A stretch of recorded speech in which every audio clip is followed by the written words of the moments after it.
క్రీస్తునందు ప్రియమైన దేవుని బిడ్డలారా, తండ్రి కుమార పరిశుద్ధాత్మ త్రియేక దేవుని నామంలో మీకు శుభములు కలుగునుగాక. ఈ ఆదివార దినమున పునరుద్ధారపు శక్తి, పునరుద్ధారపు బలము దేవుడు మీ కుటుంబాలకు అనుగ్రహించునుగాక. యెషయా గ్రంథము 59వ అధ్యాయము కొన్ని వచనాలు చదువుకొని ప్రార్థన చేసుకుందాం. రక్షింపనేరకున్నట్లు యెహోవా హస్తము కురచా కాలేదు, విననేరకున్నట్లు ఆయన చెవులు మందము కాలేదు. మీ పాపములు మీ దోషములు మీకును మీ దేవునికి అడ్డముగా వచ్చుచున్నవి. మీ పాపములు చూడండి, దేవుని సన్నిధిలో ప్రార్థన చేయడానికి ఆయన రక్షించాలనే మనల్ని ఆలోచిస్తూ ఉంటాడు. ఆయన రక్షణకర్త, సృష్టికర్త, బలమైన దేవుడు, అద్భుతకరుడు, ఆలోచనకర్త, నిత్యుడగు తండ్రి. రక్షింపనేరకున్నట్లు ఆయన హస్తము కురచా కాలేదు, విననేరకున్నట్లు ఆయన చెవులు మందములు కాలేదు. మరి ఈలోక అధికారం కోసం మరి దాదాపు 3 నెలల నుండి ప్రభుత్వంలో ఉన్నవారు ప్రభుత్వంలోనికి రావడానికి ఎన్ని రకాలుగా ఎన్నెన్నో లక్షలు కోట్లు ఖర్చు పెట్టి తిరుగుతూ ఉన్నారు. అయితే యేసు ప్రభు అంటున్నాడు, పరలోక రాజ్యానికి రావడానికి నువ్వు లక్షలు ఖర్చు పెట్టాల్సిన పనిలే, నువ్వు కోట్లో బంగారం ఇవ్వాల్సిన పనిలే, ఆస్తులు రాసేయాల్సిన పనిలే. ఏమంటున్నాడు? మీ పాపములు దేవునికి అడ్డుగా వస్తుంది. మొదటిగా క్రైస్తవుడైనా క్రైస్తవుడు కాకపోయినా నీ పాపములను యేసయ్య ఎదుట ఒప్పుకొని ఆయన రక్షణ కార్యము చేత పట్టుకొని ఆయన రక్షకుడని నీ హృదయంలో అనుసరిస్తే, అందుకే భక్తుడు అంటున్నాడు, రక్షింపనేరకున్నట్లు. నువ్వు ఆపదలో ఉన్నప్పుడు, నువ్వు బాధలో ఉన్నప్పుడు, నువ్వు దుఃఖంలో ఉన్నప్పుడు దేవుని రక్షణ నీ దగ్గరకు ఉంటుంది. కొన్నిసార్లు నువ్వు అనారోగ్యంతో ఉన్నప్పుడు, కొన్నిసార్లు డాక్టర్లు భయపడుతున్నప్పుడు, అందుకంటున్నాడు రక్షింపనేరకున్నట్లు ఆయన హస్తం కురచా కాలేదు, విననేరకున్నట్లు ఆయన చెవులు మందము కాలేదు. మరి ఏమంట అంటే, మీ దోషములు మీకును దేవునికి, అంటే ఏవేవైతే ఏ ఆశీర్వాదాలు రాకుండా, ఏ దీవెనలు కుమ్మరించకుండా, ఏ అద్భుతాలు జరగకుండా దేవునికి నీకు అడ్డుగా వస్తుందో ఆ పాపమును విడిచిపెట్టమని బైబిల్ చెప్తుంది, వాక్యం చెప్తుంది. ఆదివార దినమున పరిశుద్ధాత్మ దేవుడి ఉదయకాలంలో దేవుడు భక్తులతో మాట్లాడును గాక. దేవునికి ఏవేవి ఆటంకకరంగా ఉన్నావో, ఏవేవి అడ్డుగా వస్తూ ఉన్నావో అవి తొలగించుకోవాలా. మొదటిగా విశ్వాసులైనా లేకపోతే విశ్వాసంలోనికి రావాలని, లోకంలో ఉన్న అధికారాల కోసం యేసు ప్రభు ఈ లోకానికి రాలేదు. లోకంలో ఆయన అధికారం సంపాదించాలంటే 1 నిమిషం, 1 క్షణం చాలు. సృష్టి యావత్తు ఆయన చేతిలో. ఇక్కడ ఏమంటున్నానంటే, మీరు ప్రార్థన చేస్తున్నారు, జవాబు ఎందుకు రావడంలా? మీకు దేవునికి కొన్ని పాపపు క్రియలు, దేవునికి అయిష్టమైన క్రియలు అడ్డుగా వస్తున్నాయి. అందుకే దేవుడు మీ ప్రార్థన ఆలకింపకున్నాడు. తర్వాత ఇంకొక మాట అంటాడు ఇక్కడ, ఆయన వినడం లేదా, గ్రహించడం లేదా? నీకు అనారోగ్యం ఉంది, నీకు బాధ ఉంది, నీకు కష్టం ఉంది, నీకు అప్పులు ఉన్నాయి, నీకు సమస్యలు ఉన్నాయి, నీ బంధువులు దూషిస్తున్నారు, స్నేహితులు దూషిస్తున్నారు, అందరూ నిన్ను వెలివేశారు, కొట్టారు, తిట్టారు, తన్నారు. ఇవన్నీ యేసు ప్రభుకు తెలియవా? తెలుసు. అయితే దేవుడు నిన్ను దీవించడానికి ఏవి అడ్డుగా వస్తున్నాయో, అందుకంటాడు ఏవి సత్యమైనవో, ఏవి మాన్యమైనవో. కొన్నిసార్లు వ్యక్తిగత జీవితంలో సమస్య ఎట్లా తెచ్చిపెడతారంటే, కుటుంబంలోనే అనారోగ్యం కానీ ఇంకొకటి కానీ. చాలాసార్లు నిరీక్షణ కోల్పోతూ ఉంటాం.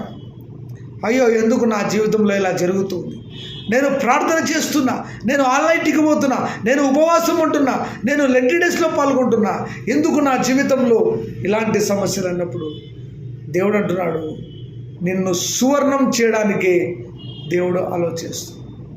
వీటిని నువ్వు తట్టుకోకుంటే రాబో శ్రమలు ఎలా తట్టుకోగలవు? అందుకే అంటున్నాడు ఇక్కడ మంచి మాట అంటాడు. ఏమంటాడు? మీ పాపములు ఆయనకు అడ్డుగా వస్తుంది.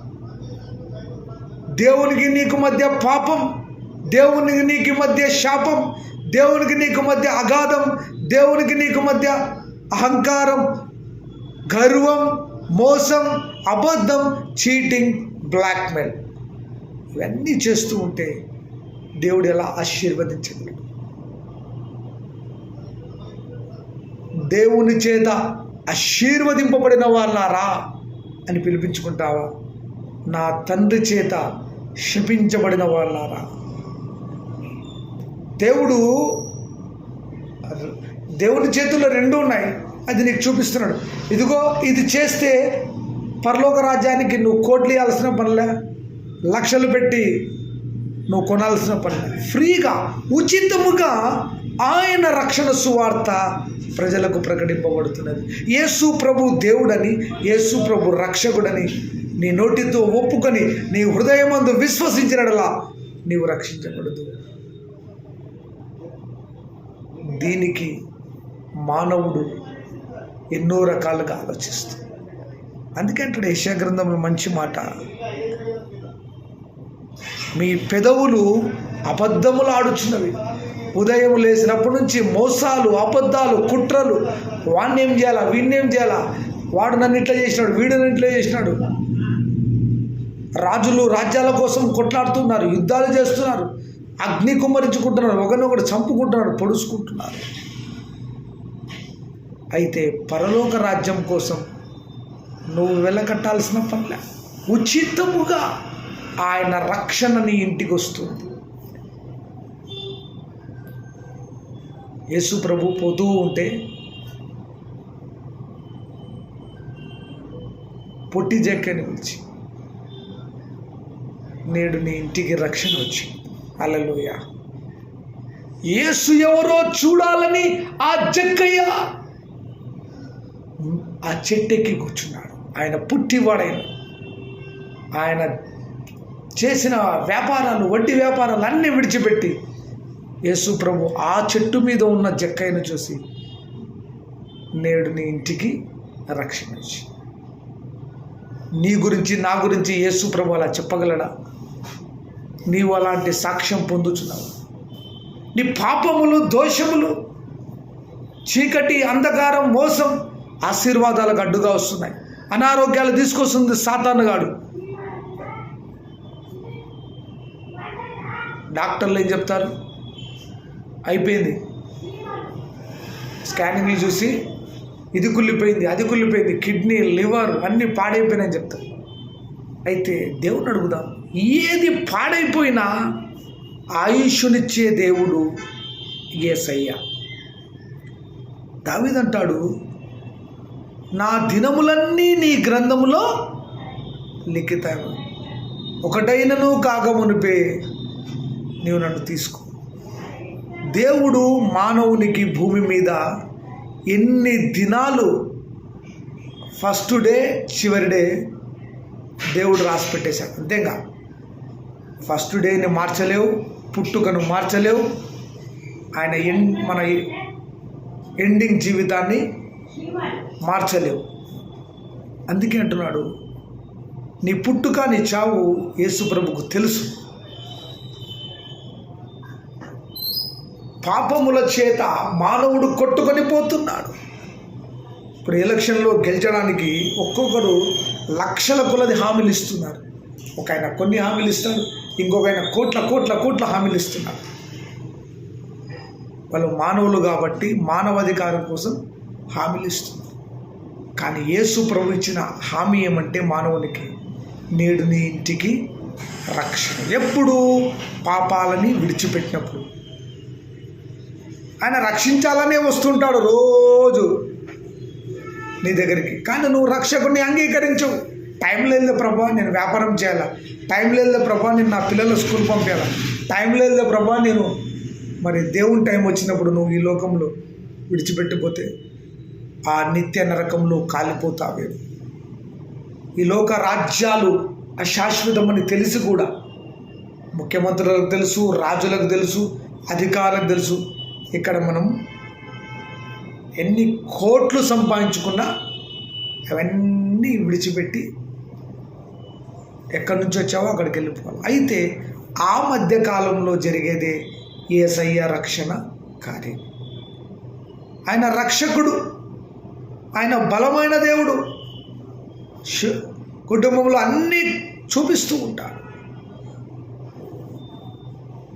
అందుకే అంటున్నాడు, శక్తి చేత కాదు, బలము చేత కాదు, మీ పెదవులు అబద్ధములాడుచున్నారు.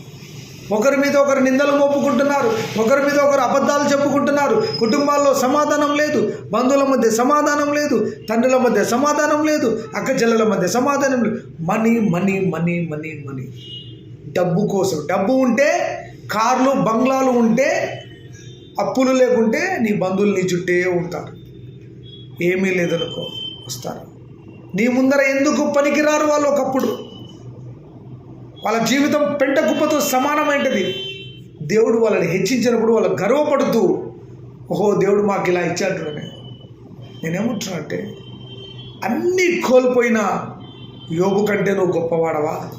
ఒక కారు, ఒక బంగ్లా, ఒక చైర్ ఉంటే నువ్వు గొప్పవాడివా? ఒరే పిచ్చివాడా, ఇవన్నీ దేవుడు పిలిస్తే విడిచిపెట్టి వెళ్ళిపోతావురా అని వాక్యం చెప్తుంది. ఆలోచించుకో. ఇక్కడ మంచి మాటలు అంటే, ఎంత మంచి మాటలు అంటే చూడండి, చెడుగును గర్భమును ధరించి పాపమును కన్నును, నీలో ఉన్న చెడుతనాన్ని విడిచిపెట్టాలా.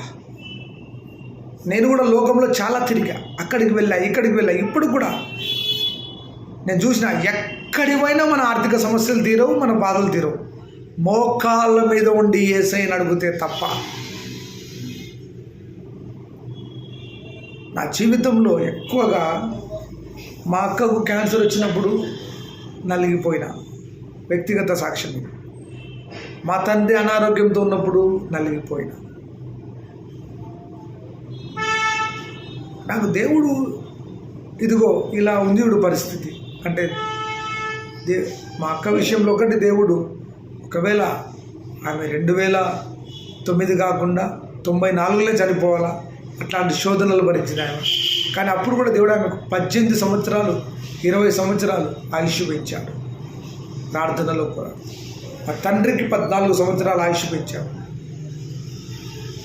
అనారోగ్యంతో ఉన్నప్పుడు దేవుడిని అడగాలి, దేవా మా పరిస్థితి ఇది నాయన, మా కుటుంబంలో చూడు నాయన అన్నాడు. దేవుడు కనికరిస్తాడు. అందుకే అంటాడు, రక్షింపనేరకున్నట్లు ఆయన హస్తంకు వచ్చాడు. ఈ లోక రాజ్యం శాశ్వతం కాదు, ఈ లోకంలో ధనం శాశ్వతం కాదు, ఈ లోకంలో వెండి బంగారాలు, బంధువులు.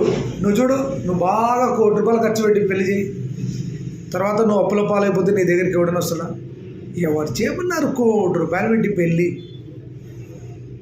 అని హేళన చేస్తారు, నవ్వుతారు, చులకనగా చూస్తారు.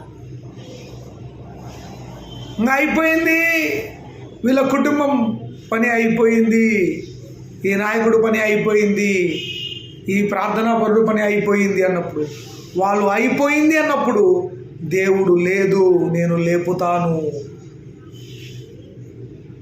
రక్షింపనేరకున్నట్లు ఆయన హస్తము ప్రచారం. దేవునికి నీ గడ్డుగా వస్తున్న పాపాలు, అబద్ధాలు, మోసాలు, కుట్రలు ప్రభువైన యేసు నామంలో విడిచిపెట్టు. ఆయన రక్షకుడు. నీ కుటుంబంలో ఆహారం కావాలా, దేవుని అడుగు. కుటుంబంలో వస్తువులు కావాలా, పిల్లలకు చదువులు కావాలా, కుటుంబంలో గడవలేకపోతుందా, ప్రభువును మోకాళ్ళ మీద ఉండి ప్రార్థన చేయి. ఏలియాకు కాకులతో ఆహారం పంపిన దేవుడు నీకు కూడా పంపుతాడు. మనుషుల మీద ఆధారపడడం బంద్ చేయి. అందుకని నేను ఎక్కడైనా ఎవరైనా ఈ ఎలక్షన్ మూమెంట్లో పిలుస్తుంటే ఆచి తూచి ఆలోచించిపోతున్నా, వెళ్ళాలన్నా వద్దా, వెళ్ళాలన్నా వద్దా. ఎందుకంటే రాజులైన యాజక సమూహం అన్నాడు, ఏర్పరచబడిన వంశం అన్నాడు. ఎందుకు మనుషుల దగ్గర అడగాల? మన దగ్గర ఉంటే తినాలా, లేకపోతే మౌనంగా ప్రార్థన చేయాలి. ఇతరుల మీద ఆధారపడదు. అందుకంటున్నాడు, ఆయన రక్షకుడుగా వచ్చాడు. పరలోక రాజ్యం ఇస్తానయ్యా, పవిత్రంగా ఉండండి. పరలోక రాజ్యం ఇస్తానండి అయ్యా, అబద్ధాలు ఆడొద్దండి.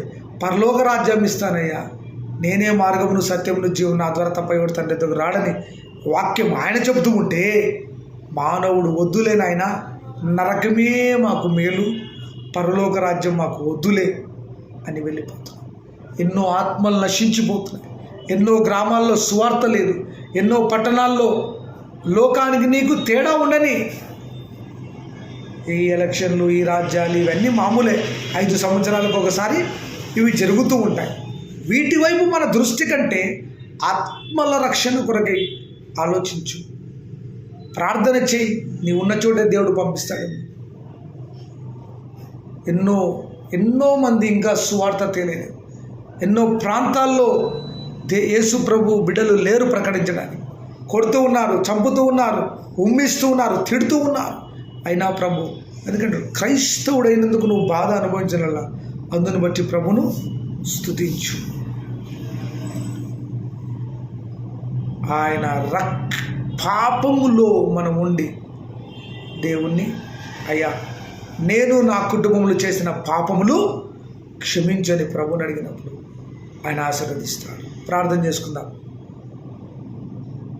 కన్నుల జారిన కన్నీళ్ళు తడిపెను దేవుని పాదాలు, ఇప్పటి నుండి నీ కళ్ళు చూచును దేవుని కార్యాలు.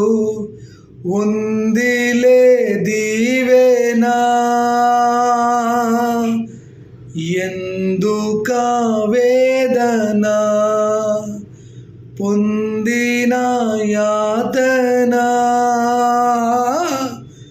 దేవుడే చూచునా. కన్నుల జారిన కన్నీళ్ళు తడిపెను దేవుని పాదాలు, ఇప్పటి నుండి నీ కళ్ళు చూచును దేవుని కార్యాలు. ఏకాకి ఏ పలుకాదవై రోధించిన, ఏకాకివై నీవు రోధించిన, అవమాన పర్వాలు కొనసాగిన, ఆత్మీయుల నీడ కనువైన, నవ్వినోళ్ళంత నీ ముందు తలలు వంచేరు ఇక ముందు, నవ్వినోళ్ళంత నీ ముళ్ళు తలలు వంచేరు ఇక ముందు. ఎందుకు? ఉందిలే దీవేనా ఎందుక వేదన, పొందిన యాతన దేవుడే మరచునా. కన్నుల జారిన కన్నీళ్ళు తడిపెను దేవుని పాదాలు, ఇప్పటి నుండి నీ కళ్ళు తుడుచును దేవుని కార్యాలు, చూచును దేవుని కార్యాలు. ప్రేమగల తండ్రి, కనికరంగల ప్రభ, ఉదయకాల సమయంలో ప్రార్థనలు జీసస్ హోలీ ఫైర్ మినిస్ట్రీస్ వినిపిస్తున్న ఈ ఉదయకాలపు ఆరాధన, ప్రార్థన వాక్యమును ఎవరు కష్టాల్లో ఉన్నారు, ఎవరు బాధల్లో ఉన్నారో, ఎవరు అనారోగ్యంతో ఉన్నారు నాయనా, ఇన్ఫెక్షన్లతో బాధపడుతున్న వృద్ధులను స్వస్థపరచండి, అనారోగ్యంతో బాధపడుతున్న బిడ్డలను స్వస్థపరచండి, కిడ్నీల బాధలతో బాధపడుతున్న బిడ్డలను స్వస్థపరచండి. ఎంతమంది కుటుంబాల్లో అనారోగ్యంతో ఉందో, ఆర్థికం, అనారోగ్యం, అవమానాలు, నిందలు, బాధలు భరిస్తూ ఏడుస్తూ ప్రభు వైపు చూస్తున్నారు. రక్షింపనేరకున్నట్లు కాదు నాయన, నీ రక్షణ లేని బిడ్డలకు అనుగ్రహించుమని ప్రార్థన చేస్తూ, ఆదివార దినమున ఉదయకాలమున సబ్బాతు దినమందు పరిశుద్ధాత్మ దేవుడు కుటుంబాలను దీవించునుగాక. జీసస్ హోలీ ఫైర్ మినిస్ట్రీస్ ద్వారా జరుగుతున్న పరిచర్యను పరిశుద్ధాత్మ దేవుడు అద్భుతాలు జరుగుతురాక.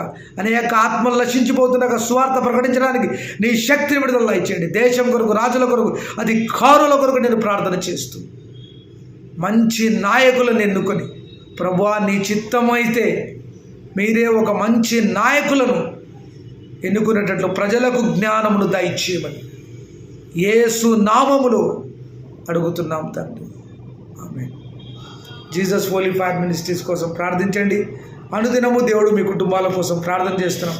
మా కొరకు మీరు ప్రార్థించండి. మా address Jesus Holi fire ministries, Kurnool 7659091876 7659091876. దేవుడు మీ కుటుంబాలను దీవించును గాక. ఆమేన్.